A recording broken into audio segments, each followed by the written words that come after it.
Guys screen पर आपको कुछ एडवांस इंग्लिश स्ट्रक्चर दिख रहा होगा। अगर आप ये स्ट्रक्चर को सीख लेते हो तो आप काफ़ी एडवांस इंग्लिश बोल सकते हो। बिलीव मी गाइस, आज मैं आपको कुछ ऐसे स्ट्रक्चर्स कंप्लीट करवाने वाली हूँ जिसके थ्रू आप काफ़ी फ्लुएंटली इंग्लिश बोल सकते हो। फर्स्ट देखिए हमारा क्या है, there must be some way. If that's the case, little did I know it doesn't befit you if you say so for no reason. If possible, how did you find? ये आपको जितने आपको structure दिख रहा है ना, ये इसके इतने मज़ेदार इसके हिंदी मीनिंग है कि आप अपनी डे टू डे कॉन्वर्सेशन में इसका यूज़ कर सकते हो। चलिए बिना टाइम वेस्ट किए हम एक एक करके सीखते हैं। तो फर्स्ट अगर हम बात करें तो फर्स्ट है हमारा there must be some way. there must be some way का मतलब होता है कोई तो तरीका होगा। अब आप खुद ही सोच कर देखो, क्या आप ऐसे सेंटेंसेस नहीं बोलते कि कोई तो तरीका होगा उसे फंसाने का, या कोई तो तरीका होगा उसे इस मुसीबत से निकालने का। तो ये तो बहुत ज़्यादा यूज़फुल है ना। तो जब भी आपको बोला हो कोई तो तरीका होगा तो आप यूज़ करोगे there must be some way. Example के थ्रू समझते हैं, इंग्लिश और हिंदी दोनों में एग्जाम्पल लिखे हुए हैं सेंटेंसेस, ताकि आप आसानी से समझ सकें। देखिए कोई तो तरीका होगा उसे छुटकारा पाने का। तो हम इस सेंटेंसेस को कैसे बोलेंगे? सबसे पहले हमारा जो स्ट्रक्चर है कोई तो तरीका होगा, इसके लिए हम बोलेंगे देयर मस्ट बी सम वे, और वे के बाद आपको टू वर्ड का यूज़ करना है हर एक सेंटेंसेस में। मैं आपको एक प्रोसेस बता दे रही हूँ जिसके थ्रू आप बहुत सारे सेंटेंसेस बना सकते हो। तो देयर मस्ट बी सम वे का यूज़ कीजिएगा, उसके बाद आप यहाँ पर टू का यूज़ करोगे। और जैसा कि आपको पता है कि टू के बाद वर्ब की फर्स्ट फॉर्म लगती है, राइट। तो टू के बाद हमने उससे छुटकारा पाना, छुटकारा पाना यानी कि गेट रीड ऑफ। क्या यूज होता है? वर्ड याद कर लीजिए, छुटकारा पाना यानी कि गेट रीड ऑफ। ओके, तो गेट हमारा वर्ब का थर्ड फॉर्म है। मान लो यहीं पर अगर ऑफ वर्ड होता, टू की जगह ऑफ होता, तो गेट के जगह हम गेटिंग का यूज कर देते। ओके, लेकिन यहाँ पर टू है तो वर्ब का फर्स्ट फॉर्म ही यूज किए, to get rid of it. कोई तो तरीका होगा उससे छुटकारा पाने का। अब यही प्रोसेस से हम सेकेंड सेंटेंस को बनाएंगे, मेरे साथ बनाइएगा। कोई तो, यहाँ पर तो होगा, कोई तो तरीका होगा इंग्लिश सीखने का। चलिए बनाइए मेरे साथ। हम बोलेंगे there must be some way, there must be some way. कोई तो तरीका होगा, हमने स्ट्रक्चर यूज कर लिया इंग्लिश सीखने का, to learn English, to learn English. कोई तो तरीका होगा इंग्लिश सीखने का, तो आप बोल दोगे there must be some way to learn English. कोई तो तरीका होगा यहाँ पहुँचने का, तो ये सेंटेंस फटाफट अभी आप फ्रेम कीजिए, अभी इसका आंसर कमेंट में दीजिएगा। वीडियो को पॉज करके इसका आंसर दीजिएगा, ताकि आपको अब ये क्लियर हो जाए कि आपने ये स्ट्रक्चर को सही से समझा या नहीं। चलिए नेक्स्ट स्ट्रक्चर को देखते हैं। नेक्स्ट हमारा है if that's the case. If that's the case का मतलब होता है अगर ऐसी बात है। अब ऐसे सेंटेंस तो आप बहुत बोलते हो कि अगर ऐसी बात है तो मैं वहां नहीं जाऊंगा, अगर ऐसी बात है तो मैं उससे कभी बात नहीं करूंगा, अगर ऐसी बात है तो मैं उसे अपनी शक्ल कभी नहीं दिखाऊंगा। तो अगर ऐसी बात है, इफ दैट्स द केस, जैसे हमारा सेंटेंस है अगर ऐसी बात है तो मैं वहां नहीं जाऊंगा। तो पहले हमारा जो स्ट्रक्चर है अगर ऐसी बात है, इफ दैट्स द केस, मैं वहां नहीं जाऊंगा, I will not go there, I will not go there, मैं वहाँ नहीं जाऊँगा। अगर ऐसी बात है तो तुम्हें अंग्रेजी सीखनी चाहिए। मान लो आपको जॉब नहीं मिल रही है, तो आप बोल रहे कि भाई मुझे इंग्लिश नहीं आते जिसकी वजह से मुझे जॉब नहीं मिल रही है, तो मैं बोलूँगी ना कि अगर ऐसी बात है तो तुम्हें इंग्लिश सीख लेनी चाहिए। तो मैं ये सेंटेंसेस को बोलूँगी if that's the case, if that's the case मतलब अगर ऐसी बात है तो तुम्हें अंग्रेजी सीखनी चाहिए, यू शुड लर्न इंग्लिश। हमें मॉडल्स पता है, हमें टेंसेस पता है, तो हम अपने स्ट्रक्चर को आसानी से फ्रेम कर सकते हैं। अगर ऐसी बात है तो तुम्हें अंग्रेजी सीख लेनी चाहिए, if that's the case you should learn English. अगर ऐसी बात है तो तुम्हें आराम करना चाहिए। ये सेंटेंस आप फ्रेम कीजिएगा और इसका आंसर कमेंट में दीजिएगा। ओके, नेक्स्ट सेंटेंस देखिए। नेक्स्ट हमारा स्ट्रक्चर है little did I know. Little did I know का मतलब होता है मुझे क्या पता था। अब ऐसे सेंटेंसेस आप बोलते हैं ना, मुझे क्या पता था तुम यहाँ आओगे, मुझे क्या पता था खाना खत्म हो जाएगा, मुझे क्या पता था कि आज स्कूल में एग्ज़ाम होगा, तो मुझे क्या पता था, little did I know. Okay, example, मुझे क्या पता था तुम नहीं आओगे, तो पहले मुझे क्या पता था उसके लिए लिटिल डिड आई नो।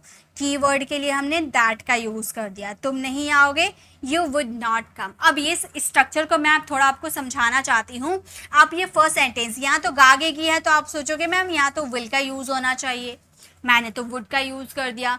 क्यों यूज़ किया? सेंटेंसेस को ध्यान दीजिए। मुझे क्या पता था, तो फर्स्ट सेंटेंस हमारा पास्ट का है एंड सेकेंड सेंटेंस हमारा गागेगी पे ख़त्म हो रहा। तो मैंने आपको बताया था ना, मॉडल्स की क्लास में मैंने आपको ये बताया था, अगर आपका फर्स्ट सेंटेंस पास्ट का है तो दूसरा सेंटेंस अगर गागेगी है तो विल के जगह हम यूज़ करते हैं वुड का। ठीक है, तो हम बोलेंगे little did I know that you would not come. अब सेकेंड सेंटेंस देखिए, बहुत ही मज़ेदार का है। मुझे क्या पता था आज तुम्हारा बर्थडे है, तो मुझे क्या पता था, इसके लिए हम बोलेंगे लिटिल डिड आई नो। ये ज़रा ध्यान दीजिएगा, ठीक है, लिटिल डिड आई नो, मुझे क्या पता था, लिटिल डिड आई नो। की के लिए हम यूज़ कर देंगे दैट वर्ड का। आज तुम्हारा बर्थडे है, तो हम बोलेंगे it was your birthday, it was your birthday today, आज तुम्हारा बर्थडे है। अब यहाँ पर आप एक चीज़ ध्यान दीजिए, मैंने यहाँ पर हिंदी में है वर्ड का यूज़ किया, लेकिन मैंने वॉज का यूज़ किया। क्यों किया? क्योंकि फर्स्ट सेंटेंस हमारा पास्ट का है ना। आप याद रख लीजिए, अगर फर्स्ट सेंटेंस आपका पास्ट है और दूसरा वाला सेंटेंस भले आपका प्रेजेंट हो या फ्यूचर हो, आपको पास्ट में ही बनाने हैं अगर फर्स्ट सेंटेंस पास्ट है, याद रखिएगा। ओके, इसीलिए हम लोगों ने इसका यूज़ ना करके उसका पास्ट फॉर्म वॉज का यूज़ कर दिया। ओके, मुझे क्या पता था तुम वह बुरा मान जाएगी, ये सेंटेंस आप फ्रेम कीजिएगा और इसका आंसर कमेंट में दीजिएगा। चलिए नेक्स्ट देखते हैं। नेक्स्ट क्या है? नेक्स्ट है हमारा it doesn't befit you. It doesn't befit you का मतलब होता है आपको शोभा नहीं देता। झूठ बोलना आपको शोभा नहीं देता, उसे बेवकूफ़ बनाना आपको शोभा नहीं देता, गाली देना आपको शोभा नहीं देता, ऐसे बोलते हैं ना, तो आपको शोभा नहीं देता। It doesn't befit you. जैसे झूठ बोलना आपको शोभा नहीं देता, तो आप सोचोगे पहले झूठ बोलने की इंग्लिश लिख ले। नहीं गाइस, पहले हम स्ट्रक्चर लिखेंगे, आपको शोभा नहीं देता, इट डजंट बिफीट यू। झूठ बोलना, टू लाई, बस हो गया सेंटेंस कंप्लीट। वैसे ही चोरी करना आपको शोभा नहीं देता, तो पहले हमारा स्ट्रक्चर हो जाएगा it doesn't befit you. It doesn't befit you मतलब आपको शोभा नहीं देता चोरी करना, यानी कि टू स्टील। बस हो गया हमारा sentence complete. It doesn't befit you to steal, चोरी करना आपको शोभा नहीं देता, चुगली करना आपको शोभा नहीं देता। ये सेंटेंस आप फटाफट अभी फ्रेम कीजिए और इसका आंसर अभी कमेंट में दीजिएगा। गाइस, अगर आपको वीडियो अच्छी लग रही हो तो लाइक कीजिएगा, अपने फ्रेंड फैमिली को जरूर शेयर कीजिएगा। और नेक्स्ट है हमारा if you say so. If you say सो का मतलब होता है अगर तुम कहो तो। अब ऐसा सेंटेंस बहुत बोलते हो ना, अगर तुम कहो तो मैं उसे माफ़ कर देता हूँ, अगर तुम कहो तो मैं वहाँ चला जाता हूँ, अगर तुम कहो तो मैं थोड़ी देर यहाँ पर रुक जाता हूँ। तो अगर तुम कहो तो, यानी कि इफ़ यू से सो। जैसे अगर तुम कहो तो मैं उसे माफ़ कर देता हूँ, तो पहले हम यूज़ करेंगे अगर तुम कहो तो, if you say so. If you say सो यानी कि अगर तुम कहो तो मैं उसे माफ़ कर देता हूँ। I forgive him, I forgive him, मैं उसे माफ़ कर देता हूँ। ठीक है, अगर तुम कहो तो मैं यहाँ से चला जाता हूँ, तो हम क्या बोलेंगे? हम बोलेंगे if you say so. If you say सो मतलब अगर तुम कहो तो मैं यहाँ से चला जाता हूँ, यानी कि I go away from here. I go away from here, मैं यहाँ से चला जाता हूँ। अगर तुम कहो तो मैं यहाँ से चला जाता हूँ। If you say so I go away from here. Okay, अब अगर, यहाँ पर अगर वर्ड का यूज़ होगा। ठीक है, अगर तुम कहो तो मैं एक दूसरा ड्रेस ले लूँ, ये सेंटेंस आप फ्रेम कीजिएगा और इसका आंसर कमेंट में दीजिएगा।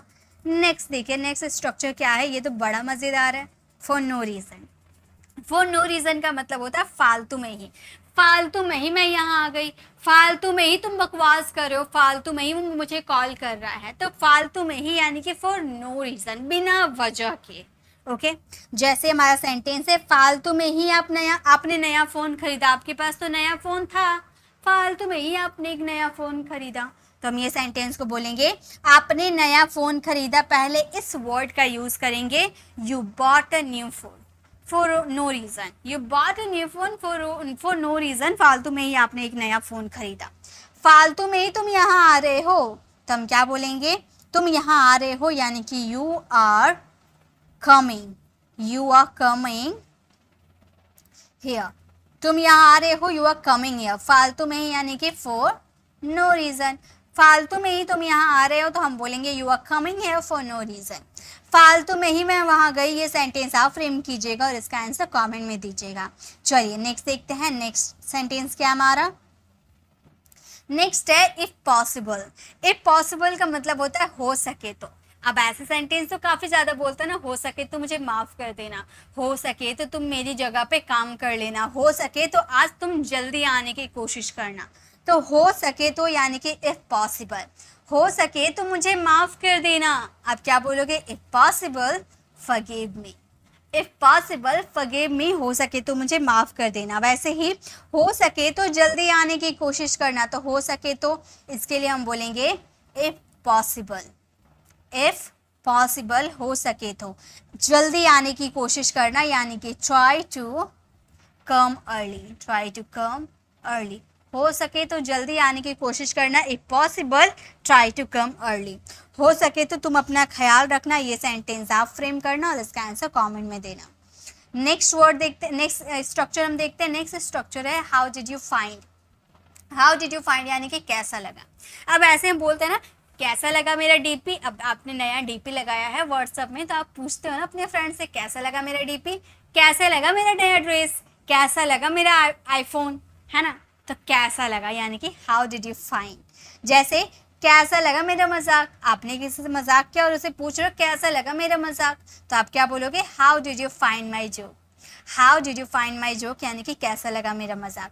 कैसा लगा उससे मिलकर, तो हम क्या बोलेंगे, हम बोलेंगे हाउ डिड यू फाइंड, मतलब कैसा लगा वर्ड के लिए how did you find word का यूज करेंगे। अब यहाँ पर देखिए ये सेंटेंसेस में क्या एक्शन हो रहा था, जी नहीं, इसमें कोई एक्शन नहीं हुआ। तो हाउ डिड यू फाइंड के बाद मेरा मजाक यानी कि माई जोक्स। अब ये सेंटेंस में मिलने का एक्शन हो रहा, कर वाला वर्ड का यूज हो रहा, तो ये सेंटेंस को हम कर के लिए हम यूज करेंगे आफ्टर।